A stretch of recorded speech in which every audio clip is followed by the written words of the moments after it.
I was putting together my pedal board the other day and kind of making some adjustments, and I kind of came to the realization that I don't really have any modulation pedals. This channel is supported by TrueFire. TrueFire is an online library of lessons from some of my favourite players. There's thousands of lessons on there. You can use the promo code JNC40 to get 40% off of any of their courses.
Now the two that I do have, the Boss Dimension C DC2 Waza, which is sort of more like a little piece of rack gear in many ways, right? So this is essentially a pedal version of a rack thing. This is a really pretty subtle kind of mastering chorus effect, and I actually love the way it sounds.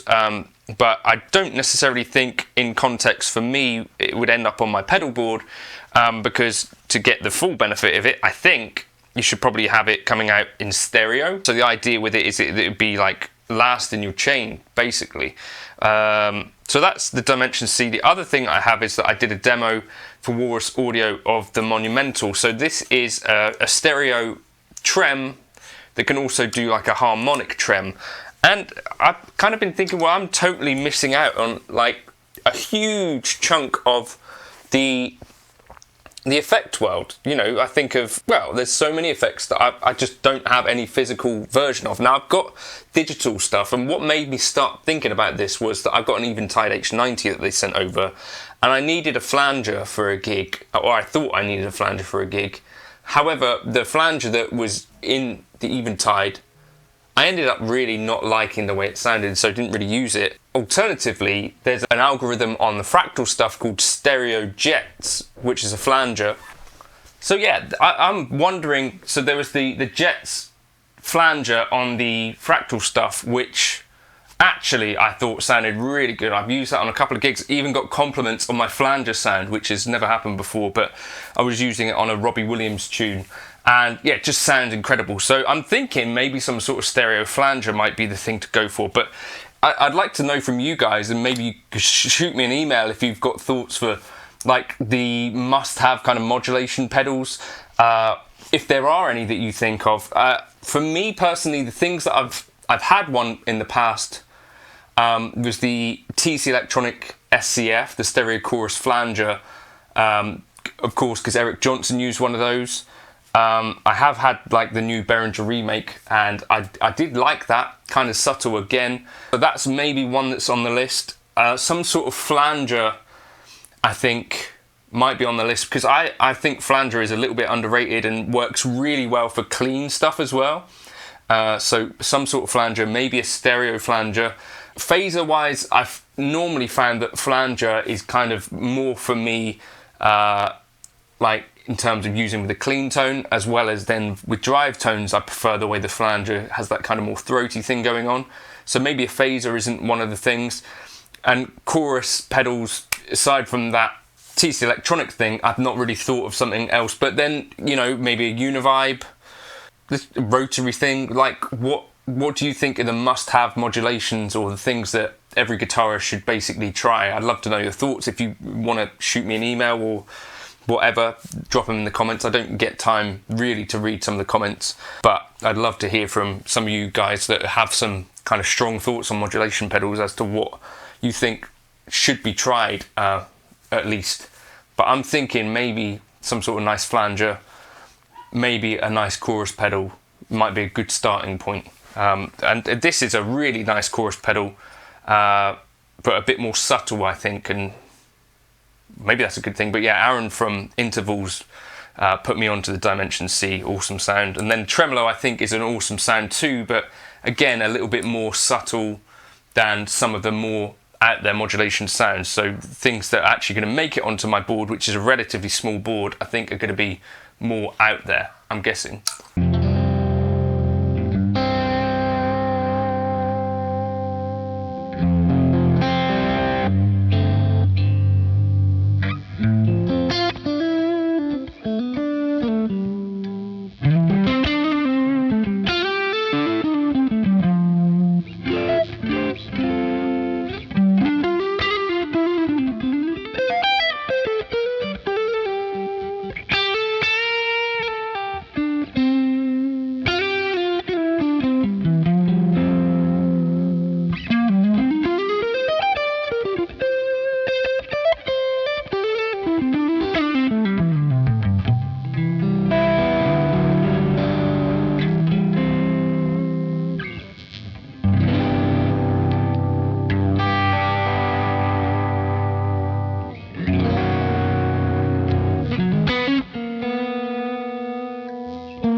I did also borrow this Vibe Machine from Drybell, so this is version 1 off of my buddy Jay Bluesmore.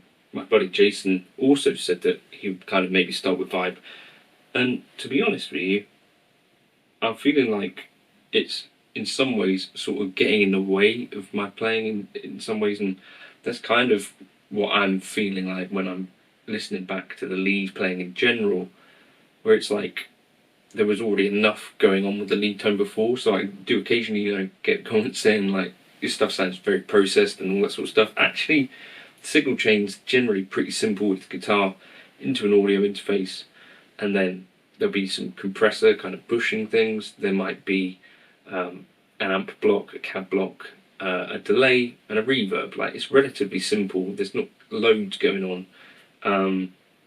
I think adding modulation into the mix as well possibly does just take it into a realm of like mushiness, and maybe is taking away rather than adding something extra in some cases. Like, unless it was a really specific part, that's kind of the feeling that I'm getting after kind of listening to my playing from it. I don't know if you guys can relate to that, or whether you feel like these particular pedals that I tried in this video did add something. Particularly to the cleans, I thought the Dimension for the like spanky clean parts, but that was literally just a guitar straight into the interface, so like a DI tone. So in that case, maybe there's something to this, but for my normal kind of tones, I feel like these things are maybe just getting in the way even more.